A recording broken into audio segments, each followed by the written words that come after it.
Retired RTC officers ఈరోజు బహిర్బాగ్ press క్లబ్లో జరిగిన ఆర్టీసీ ఆఫీసర్ల ప్రెస్ మీట్లో ఇందులో భాగంగా తమకు రావాల్సిన 9 సంవత్సరాల బకాయిల గురించి ఇందులో ముఖ్యంగా 300 మంది ఆర్టీసీ రిటైర్డ్ కార్మికులు మరియు ఆఫీసర్లు చనిపోవడం జరిగింది. 2017 గాను పీఆర్సీ ఏరియర్స్ మరియు ఇతరత్ర బకాయిలు వెంటనే చెల్లిస్తారని ప్రభుత్వాన్ని అటు మేనేజ్మెంట్ని కోరారు. ఈ ఆఫీసర్స్ అసోసియేషన్లో president M Nagavendra Rao, general secretary P Venkata Reddy, vice president P Komarayya, treasurer PV Ranga Rao, executive members Giri Mahesh, BRC Murthy ప్రసంగించారు. గతంలో మేమున్న రోజులు ఎలా ఉండేదంటే మా ఎండి గారు సంస్థకు ప్రభుత్వానికి మధ్య వారధిగా ఉండేవాడు. ఆయన ఏదైనా మా కష్టాలుంటే అక్కడ చెప్పేవాడు, అక్కడ ప్రభుత్వం ఆశించేది మాకు చెప్పేవాడు.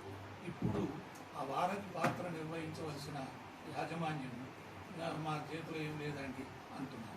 ఆఖరికి మేము అడిగా అంటే అయ్యా మహాలక్ష్మి స్కీమ్ పెట్టడం వల్ల ఆర్టీసీ లాభాలు నడుస్తుందని చెప్తున్నారు. మంత్రులు, ముఖ్యమంత్రి ప్రతిపాదన చెప్తున్నారు. గతంలో లాస్ట్లో ఉండేది మేము వచ్చిన తర్వాత ఆర్టీసీ లాభాలు తెచ్చాం, మేము మహాలక్ష్మి స్కీమ్ పెట్టామని చెప్తున్నాం.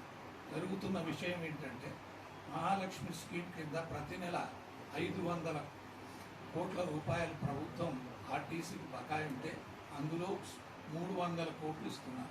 అది కూడా ఎప్పుడు ఇస్తారు, ఎప్పుడు ఇవ్వరు ఎవరికి తెలియదు. అక్కడున్న ఎండి గారు ప్రభుత్వం నియమించిన అధికారి. ఆయన ప్రభుత్వానికి ఎదురుగా మాట్లాడే పరిస్థితి మాకు కనబడడం లేదు.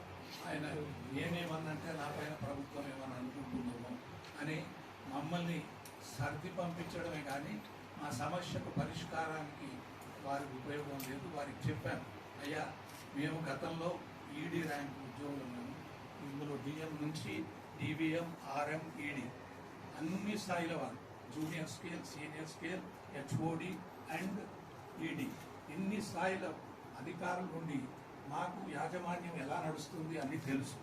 అన్నీ తెలిసి ఈనాడు ఏ దుస్థితికి వచ్చిందంటే మా దగ్గర డబ్బులు లేవు, వచ్చినప్పుడు ఇస్తాము. ఎప్పుడు వస్తాయి సార్ అంటే వచ్చినప్పుడు. ఎప్పుడు అంటే ఎవరు చెప్పేవాళ్ళు. గతంలో సత్యనారాయణ గారు ఎండి ఉన్నప్పుడు పలుమార్లు కలిశారు. ఆయన వెళ్ళిన తర్వాత వై నాగిరెడ్డి గారు బీసీఎండి ఎండిగా చార్జ్ తీసుకున్నారు, వారిని కలిశారు. ప్రతిసారి అయ్యా నాకు డబ్బులుంటే మేము ఇవ్వకుండా ఎందుకు ఆపుతానయ్యా, వస్తే ఇస్తాను, ఎక్కడి నుంచి రావాలి సార్ అంటే చెప్పరు.